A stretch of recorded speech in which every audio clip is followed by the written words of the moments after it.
On May the 7th, 2010, John Wathen and pilot Tom Hutchins flew out over the Gulf of Mexico. Along the way, we saw small boats dragging buoys out to the islands to protect them from the oil sheen that was certainly coming our way. At 9 miles out, we began to smell the oil. At 11 miles out, we saw a visible sheen on top of the water. Heavy streaking was evident at about mile 15. Mile 26, we began to see solid oil on top of the water with a heavy sheen and numerous streaks at mile 34. Mile 87, ground zero. My first view of the site was one of tremendous impact. I'll never forget the scene.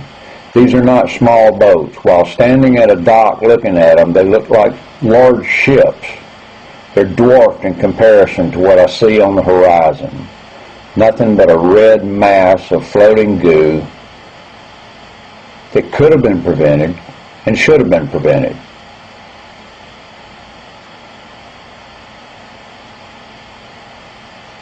I was horrified when I looked and saw how many boats there were on the horizon that didn't seem to be doing anything at all that was effective. Going around in circles, small boats with booms on the back of them, sent out to gather up oil in what looked like teacups compared to the horizon.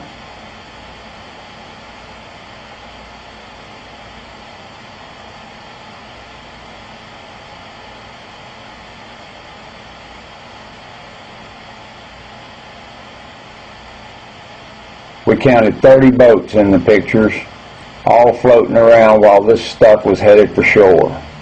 Nobody seemed to be able to do anything about it. For the first time in my environmental career, I find myself using the words hopeless. We can't stop this. There's no way to prevent this from hitting our shorelines. The best I think we can do is minimize the impact, learn from our mistakes. We have to have fuel, we have to have gasoline. The price we're paying now is far too expensive. Safety measures that could have prevented this were not in place.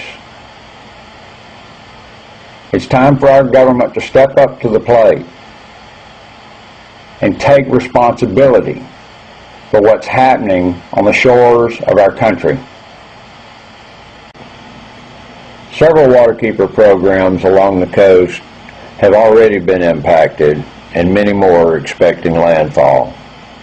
Along with other environmental groups up and down the coast, it should be mentioned that this is not only an environmental disaster, but a social disaster as well. Fishermen out of work, oyster shuckers, no work, people working the docks, all up and down the coast. People are canceling reservations. Fishing boats are not going out. The economic impact to this event will be incredible and felt for decades to come. No one knows if the fishing will ever recover.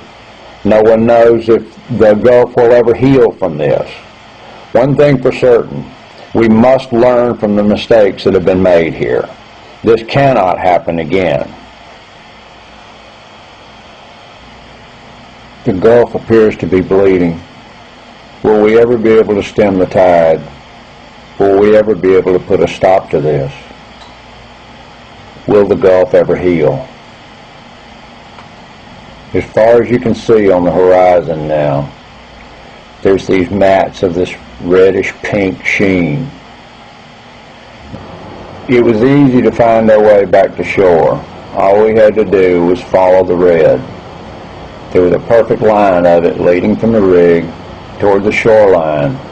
Here, right off Ship Island and Horn Island, we found sheen behind the islands and in the Sound.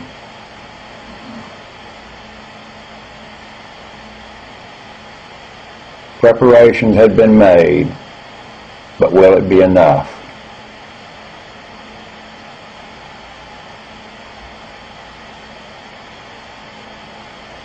Dauphin Island in Alabama.